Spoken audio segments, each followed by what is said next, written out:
Hello guys, I am SK Mishra and I welcome you all in yet another session of metals and non-metals. Today this is going to be lecture number 5 in which we are going to discuss about majorly two topics. First one is how metals react with non-metal, and secondly we will be discuss about ionic or electrovalent compound. What is ionic compound, or we can say that what is electrovalent compound. ठीक है? So let us begin our today's lecture. इसके आज का lecture हमारा 6 number होने जा रहा है. इसके पहले अगर आपने 5 लेक्चर नहीं देखे हैं, so kindly go through the description of this video in which it will be provided each and every link of all lectures. So let us begin our today's lecture.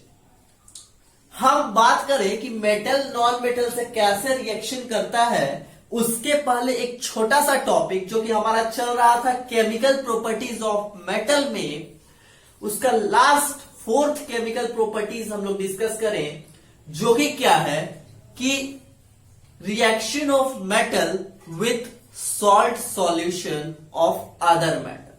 क्या बोल रहे हैं हम? अगर बात करें हम 4th केमिकल प्रॉपर्टीज की, so reaction of metals with salt solution. क्या? Salt solution. किसी भी मेटल का एक सॉल्ट सॉल्यूशन दिया गया है, उससे अगर कोई मेटल रिएक्ट करता है तो क्या होता है, ये चीज हम लोगों को डिस्कस करनी है.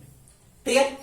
तो अब हम क्या बोले, तो नोट कीजिए कि आखिर ये टॉपिक पढ़ने का हम लोगों को जरूरत क्यों पड़ा. आखिर रिएक्शन ऑफ मेटल, इतने सारे केमिकल प्रॉपर्टीज पढ़े, एसिड के साथ पढ़े हम लोग की कैसे बिहेवियर शो करता है, वाटर के साथ पढ़े, एयर के साथ पढ़े, but what is the reason to study this reaction of metal with salt solution? So this is one of the method to identify what reactivity. क्या? रिएक्टिविटी. किसी भी मेटल का रिएक्टिविटी को फाइंड करने के लिए ये मेथड अच्छा माना गया है. डेट मीन्स की क्या बोल रहे हैं हम कि मेटल्स रिएक्टिव है या नहीं. 2 मेटल दिया गया है, इसमें से ये वाला रिएक्टिव है, मेटल ए रिएक्टिव है या फिर मेटल बी रिएक्टिव है. इस चीज को फाइंड करने के लिए हमें इसका स्टडी करना जरूरी है. तो आप बोलेंगे कि हम लोग रिएक्टिविटी सीरीज पढ़ चुके हैं, जो कि मैंने पिछले लेक्चर में बताया भी था, रिएक्टिविटी सीरीज, जिसमें क्या बोले थे, arrangement of various metal from higher order of reactivity to least reactive is called reactivity series. जिसमें हमने बात किया था क्या, lithium, sodium, potassium, calcium, magnesium, aluminium, zinc, iron, nickel, tin, lead, hydrogen, copper, mercury, silver, gold, platinum. इस तरीके का series हमने देखा.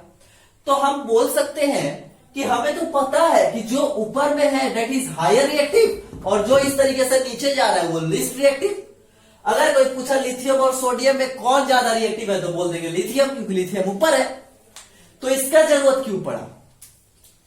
तो मैं यहां पे बोलूंगा कि अगर हम ये 2 मेटल का स्टडी करें, तो कई बार देखा गया कि कुछ केस में लिथियम ज्यादा रिएक्टिव आ रहा है, कहीं देखा गया कि सोडियम.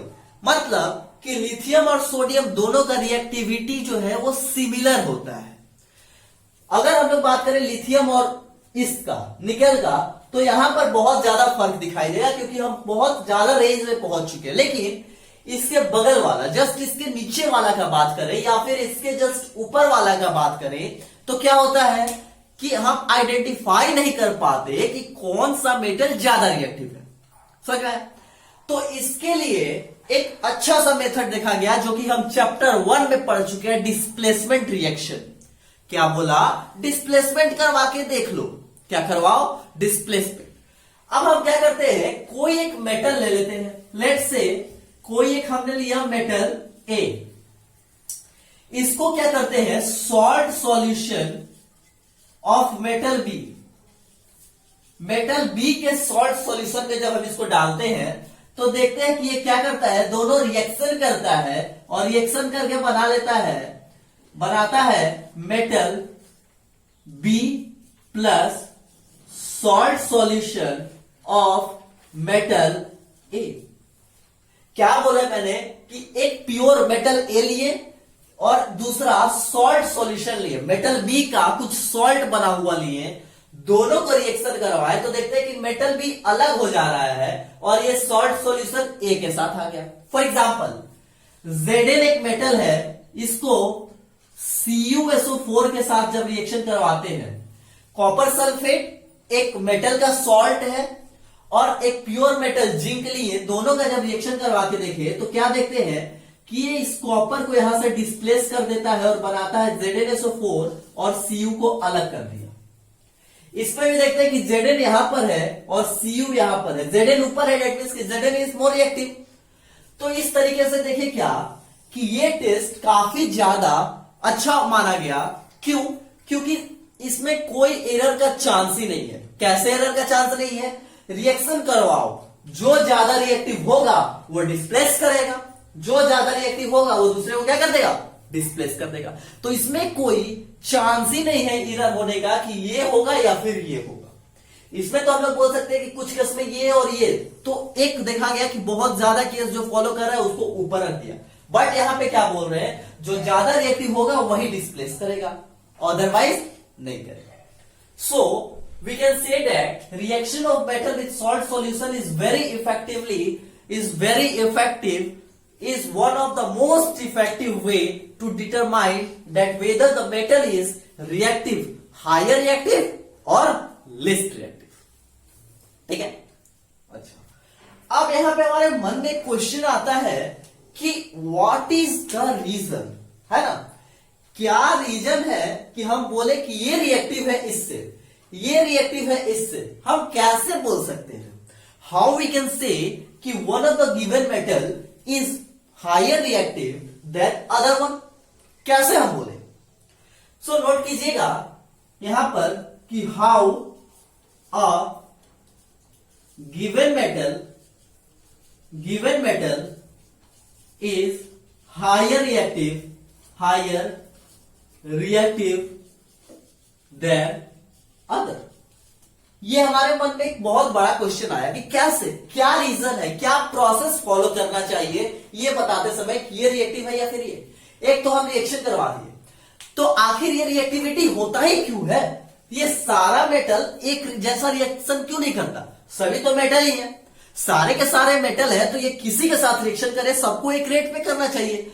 तो आखिर ये वेरिएशन क्यों हुआ? इसी क्वेश्चन को हम लोग बोल सकते हैं, और why do variation in reactivity of metal occur? क्यों रिएक्टिविटी अकर हुआ? कोई ज्यादा रिएक्टिव और कोई कम रिएक्टिव, क्यों हुआ ऐसा? तो देखिए, हम सभी जानते हैं कि कोई भी मेटल या फिर नॉन मेटल, कोई भी हम एलिमेंट्स का बात करें तो वो रिएक्शन क्यों करता है, वो रिएक्शन क्यों करता है और कैसे करता है? कोई भी मेटल या नॉन मेटल क्या चाहता है कि उसके आउटर मोस्ट ऑर्बिट, जो वैलेंस सेल है उसका, वो कंप्लीट हो। क्या हो? कंप्लीट हो।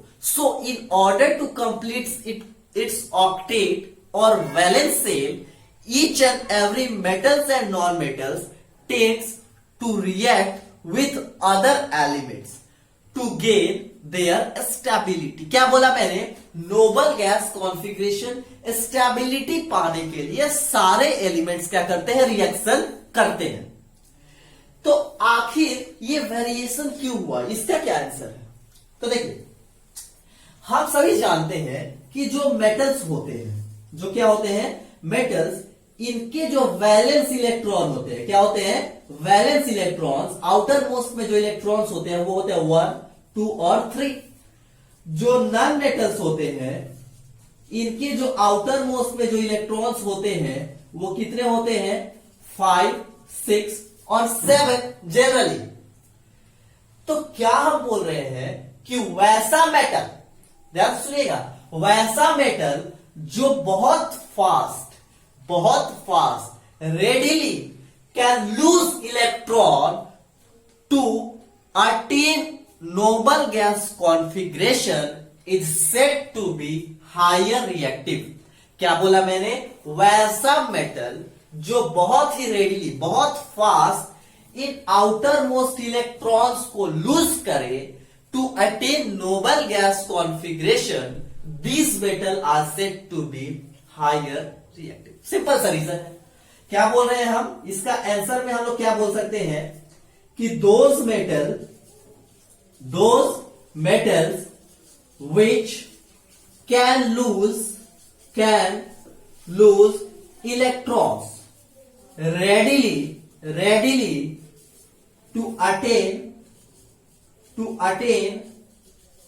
noble gas configuration is called high reactive। जो बहुत फास्ट ये रिलीज कर देते हैं, क्योंकि मेटल का नेचर क्या है? आउटर मोस्ट सेल को लूज करना, और इनका क्या नेचर है? गेन करना। तो जो बहुत फास्ट लूज करता हो, बहुत फास्ट लूज करेगा, रिएक्शन ज्यादा करेगा, फास्ट लूज करेगा, रिएक्शन ज्यादा। तो जो फास्ट लूज किया वही रिएक्शन ज्यादा, तो बोलेंगे वही क्या है? हायर रिएक्टिव है। और जो लूज ही नहीं करता वो क्या है? Least reactive. बात समझ आया होगा? तो यहां तक आप लोग नोट कीजिए कि क्यों ये ऐसा होता है। नेक्स्ट हम लोग बात करें क्या कि कोई भी मेटल किसी भी एसिड के साथ, कोई भी मेटल किसी भी एसिड से हाइड्रोजन को रिलीज कैसे करता है। क्या बोले कि कोई भी मेटल हाइड्रोजन को किसी भी एसिड के साथ जब रिएक्शन करवाते हैं तो कैसे रिलीज करता है। ठीक है? सो यहां पर नेक्स्ट पॉइंट दीजिएगा, displacement of hydrogen from acid. Acid से हाइड्रोजन डिस्प्लेस कैसे होता है? हाइड्रोजन डिस्प्लेस कैसे होता है? तो हम क्या बोल रहे हैं, देखिएगा इस रिएक्टिविटी सीरीज को देखिए। यहां पर है आपका हाइड्रोजन, क्या है? हाइड्रोजन। तो हम कुछ एसिड्स लेते हैं, कुछ कॉमन एसिड्स लेते हैं, जैसे कि HCl या फिर H2SO4। इसमें देख रहे हैं ये हाइड्रोजन है। आखिर कोई मेटल जब एसिड के साथ रिएक्शन करता है तो इस हाइड्रोजन को रिलीज कैसे करता है? तो देखिए, ऑल द मेटल्स, क्या बोल रहे हैं हम? सुनिएगा, all the metals present above the hydrogen. क्या यहां पे दो डिवीजन होता है? हाइड्रोजन को अगर सेंटर मारे तो एक हाइड्रोजन के ऊपर और एक हाइड्रोजन के नीचे। तो वही मेटल्स जब एसिड के साथ रिएक्शन करेंगे तो हाइड्रोजन को रिलीज करेंगे, जो कि हाइड्रोजन के ऊपर प्रेजेंट है। क्या प्रेजेंट है? हाइड्रोजन के ऊपर। दैट मीन्स कि हाइड्रोजन से ज्यादा रिएक्टिव है। अब जो हाइड्रोजन से कम रिएक्टिव है वो तो हाइड्रोजन को डिस्प्लेस नहीं कर सकता, वो हाइड्रोजन को डिस्प्लेस कतई नहीं कर सकता। Those hydrogen, only those hydrogen present above the hydrogen in those metals which is present above the hydrogen in reactivity series can displace hydrogen from a given sample of dilute acid। तो यहां पर एक example लेते हैं, Zn plus H2SO4 क्या बन जाएगा? ZnSO4 plus H2। Clear हुआ?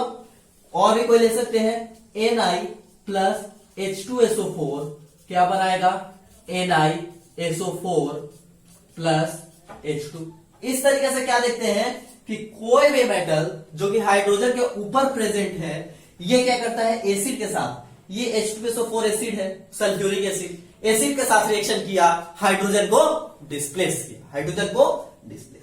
सो इस तरीके से हम लोग बोल सकते हैं कि हाइड्रोजन जब एसिड के साथ रिएक्शन करता है तो क्या करता है? हाइड्रोजन गैस को रिलीज करता है। So please note it down.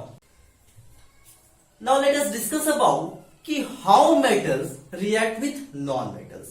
हम जानते हैं कि मेटल्स क्या करते हैं? नॉन मेटल के साथ रिएक्शन करते हैं और कुछ कंपाउंड्स का फॉर्मेशन करते हैं। But how does it happen? How the process of reaction of metals and non-metals carried out? So let us see. Heading दीजिएगा, how metals and non-metals react. How metals and non-metals react. ये आखिर होता कैसे है? ठीक है, तो ध्यान दीजिएगा। फर्स्ट इसमें हम लोग नोट करते हैं कि ऑक्टेट रूल, एक जो ये रिएक्शन होता है वो किस चीज पे बेस्ड होता है? ऑक्टेट रूल पे। किस चीज पे बेस्ड होता है आपका रिएक्शन? ऑक्टेट रूल पे। ठीक है, तो ऑक्टेट रूल क्या करता है? ऑक्टेट रूल क्या होता है और क्या करता है? According to octet rule, octet rule, an atom having 8 electrons in its valence shell is stable. Octet rule कहता है कि जो वैलेंस सेल है, वैलेंस सेल कहने का मतलब क्या हुआ? Outer most shell. Outer most shell में अगर कितना 8 इलेक्ट्रॉन्स है, then the given atom is stable, highly stable. Stable कहने का सेंस कि इसके पास जो इलेक्ट्रॉनिक कॉन्फ़िगरेशन है वो किसका है? नोबल गैस का। किसका है? नोबल गैस का। That means it is unreactive. वो क्या हो जाता है? अनरिएक्टिव हो जाता है। और ये क्या है? हाईली स्टेबल माना जाता है। तो क्या बोल रहे हैं? ऑक्टेट रूल कहता है कि वैसा एटम जिसके आउटर मोस्ट सेल में 8 इलेक्ट्रॉन हो वो स्टेबल है, और कोई भी एलिमेंट या फिर हम लोग क्या चाहते हैं कि स्टेबल रहे। ठीक है, स्टेबल रहे। तो उसी तरीके से कोई भी एटम जो होता है वो क्या टेंड्स करता है, क्या चाहता है कि वो क्या रहे? स्टेबल रहे। That means it want to be become unreactive. क्या? अनरिएक्टिव हो, किसी के साथ रिएक्शन ना करे, है ना। तो यहां पर क्या होता है कि सभी चाहते हैं आउटर मोस्ट सेल को अटेन करना, आउटर मोस्ट सेल को अटेन करना। अभी हमने देखा कि जो मेटल्स होते हैं इनके आउटर मोस्ट सेल में 1, 2 और 3 इलेक्ट्रॉन्स होते हैं। तो ये क्या करेंगे? चाहेंगे कि इन सब इलेक्ट्रॉन को लूज कर दे ताकि हमारे पास जो आउटर मोस्ट सेल में क्या हो, लास्ट ऑर्बिट में हमारे पास 8 इलेक्ट्रॉन बच जाए।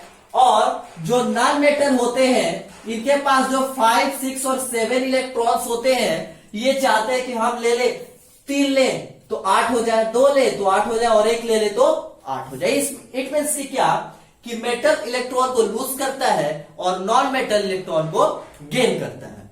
ये कहता है हमारा octet rule. But this octet rule is only valid for a smaller atoms। केवल छोटे atoms, for example hydrogen, helium, lithium, इन्हीं के लिए ये वैलिड है। ये बड़े बड़े एटम्स के लिए वैलिड नहीं है। ऐसा क्यों भाई?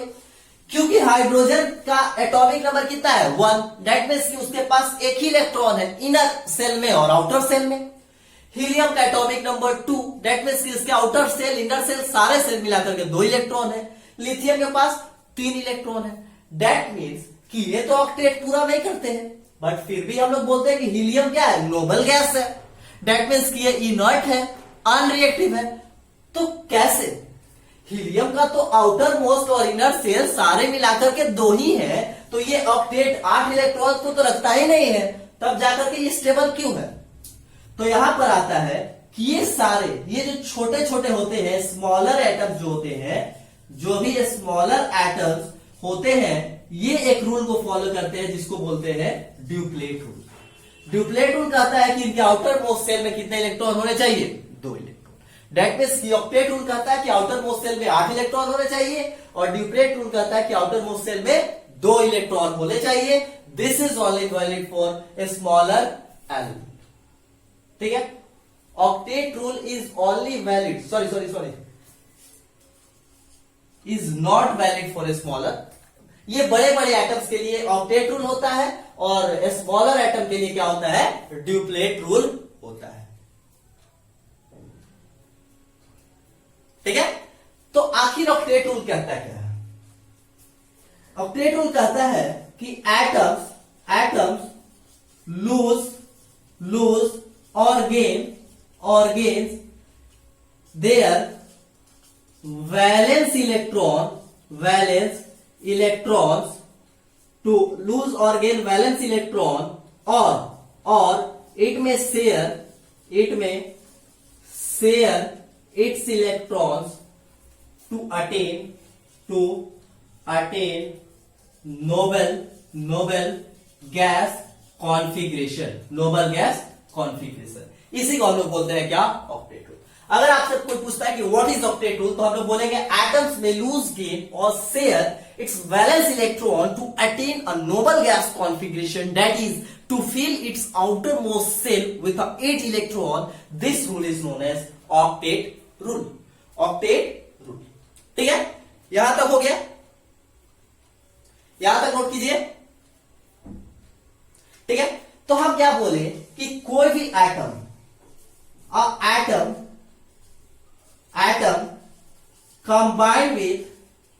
combines with other atom to complete its octet. तो इसके लिए अब सभी चाहते हैं कि अपना ऑक्टेट पूरा करें, तो इस वजह से एक एटम दूसरे एटम के साथ क्या करता है? कंबाइन करता है, और वी कैन से दैट कि रिएक्शन करता है. इस वजह से यहां पर रीजन आया कि मेटल और नॉन मेटल रिएक्शन क्यों करते हो, व्हाई डू और how do metal and non metal react. तो हाउ डू कैसे करते हैं उसके पहले ये जानना जरूरी था कि क्यों करते हैं. सो यहां पर एक रीजन आया कि atom combine with other atom to complete its octet को पूरा कर ले, नोबल गैस कॉन्फ़िगरेशन अटेन कर ले, स्टेबल हो जाए. इस वजह से मेटल और नॉन मेटल क्या करते हैं? रिएक्शन. तो ये ऑक्टेट को पूरा कैसे कर सकते हैं? ये कर सकते हैं in 3 way. First, by losing valence electron. Second, by gaining valence electron, और बाय शेयरिंग. लूज करके, गेन करके और शेयर करके. कैसे? लूज करके, गेन करके और शेयर करके.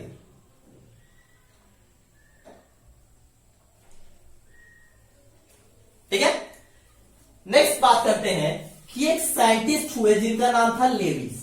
इन्हीं के नाम से एक आया लेविस डॉट स्ट्रक्चर, जो कि हमने कार्बन एंड इट्स कंपाउंड में देखा था, है ना, लेविस डॉट स्ट्रक्चर. तो लेविस एक साइंटिस्ट हुए जिन्होंने postulated a law called octet rule, और इन्होंने बताया कि कैसे कोई एक एलिमेंट अनदर एलिमेंट के साथ क्या करते हैं? रिएक्शन करते हैं. ठीक है, कैसे रिएक्शन करते हैं? तो इन्होंने बताया कि जो कंपाउंड्स का फॉर्मेशन होता है, क्या होता है? जो कंपाउंड्स का फॉर्मेशन होता है, ये कैसे होता है? 2 प्रोसेस के थ्रू. फर्स्ट, लूज और गेन से, और सेकेंड, शेयरिंग की वजह से. कैसे? शेयरिंग की वजह से. तो इन्होंने बोला कि जो लूज और गेन की वजह से बनते हैं, इनको इन्होंने नाम दिया आयनिक कंपाउंड. क्या नाम दिया? Ionic compound. और इसी को बोलते हैं इलेक्ट्रोवैलेंट. क्या बोलते हैं? इलेक्ट्रोवैलेंट. और जो शेयरिंग की वजह से होते हैं, इनको इन्होंने नाम दिया कोवैलेंट कंपाउंड. क्या नाम दिया? कोवैलेंट एंड आयनिक और इलेक्ट्रोवैलेंट.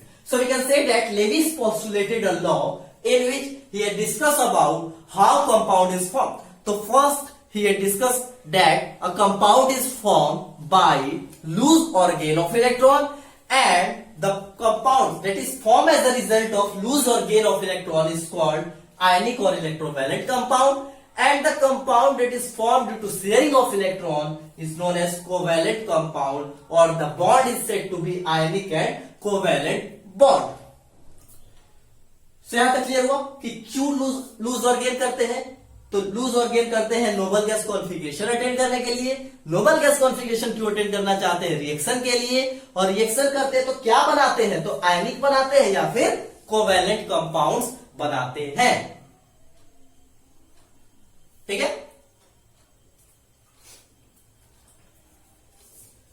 यहां पर लेते हैं कि मेटल और नॉन मेटल के बीच में जो रिएक्शन होता है वो कैसे होता है। तो लेट से एक है सोडियम Na, इसका एटॉमिक नंबर होता है 11। Na का जो एटॉमिक नंबर होता है वो कितना होता है 11। और एक लेते हैं Cl जिसका एटॉमिक नंबर होता है 70। अब जब इसका कॉन्फ़िगरेशन करेंगे तो क्या पाएंगे 2, 8 और 1 K11 सेल का, आपने क्लास 9 में देखा होगा। और जब इसका करेंगे तो क्या देखेंगे 2, 8 और 7। जिसके आउटर मोस्ट सेल में 7 होते हैं वो क्या होते हैं नॉन मेटल, और जिसके आउटर मोस्ट सेल में 1 होते हैं उसको क्या बोलते हैं मेटल। तो इसके आउटर मोस्ट सेल में 1 है, डेट मींस कि ये क्या है मेटल है, और ये क्या है नॉन मेटल है। तो मेटल और नॉन मेटल के बीच एक रिएक्शन देख लेते हैं। तो क्या देखते हैं कि Na का जो आउटर मोस्ट सेल में इलेक्ट्रॉन है कितना है 1 इलेक्ट्रॉन, इस तरीके से दिखा दिया। और Cl का जो है वो कितना है, देखिए क्रॉस से दिखा रहे हैं 2, 2 4, 2 6 और एक 7 इलेक्ट्रॉन इसका आउटर मोस्ट सेल। अब ये क्या चाहेगा कि इसका वाला अगर इसको 1 मिल जाए तो इसका ऑक्टेट पूरा हो जाएगा, इसका ऑक्टेट पूरा हो जाएगा। अब सोडियम भी यही चाहता है कि लूज कर दे, तो सोडियम क्या करता है इस वाले इलेक्ट्रॉन को यहां पर लूज कर देता है। तो जो एलिमेंट जो एटम इलेक्ट्रॉन को लूज करते हैं उसके ऊपर आ जाता है प्लस चार्ज, और जो इलेक्ट्रॉन को गेन करते हैं उसके ऊपर आ जाता है माइनस चार्ज। और प्लस माइनस आपस में कंबाइन होता है, और कंबाइन होकर के Na प्लस Cl माइनस बना लेता है, जिसको हम लोग बोलते हैं NaCl और कॉमन सॉल्ट। क्या बोला, सोडियम एक मेटल है, कैसे पता चला, इसके आउटर मोस्ट सेल में 1 इलेक्ट्रॉन है, क्लोरीन 7 इलेक्ट्रॉन। सोडियम क्या करता है, एक इलेक्ट्रॉन को लूज करता है जिसको कि क्लोरीन एक्सेप्ट करता है, और आफ्टर लूजिंग और gaining electron it form a compound that is Na plus और Cl minus that is NaCl, that is NaCl। बात समझ में आया, बात समझ में आया। और इस तरीके का जो लूज और गेन की वजह से बनते हैं compound, that type of compound is called ionic compound, that type of compound is called what ionic compound. इन्हीं कंपाउंड्स को हम लोग क्या बोलते हैं ionic compound. So in this way metal and non metal react, how reaction is occur. So हम लोग देख चुके हैं कि मेटल क्या करता है इलेक्ट्रॉन को लूज करता है, नॉन मेटल उसी इलेक्ट्रॉन को गेन कर लेता है to attain noble gas configuration. In this way metal and non metal react. ठीक है, एक लास्ट छोटा सा टॉपिक है that is properties of ionic compound. Ionic compounds का क्या क्या प्रॉपर्टीज है। तो फर्स्ट बात करते हैं फिजिकल स्टेट का।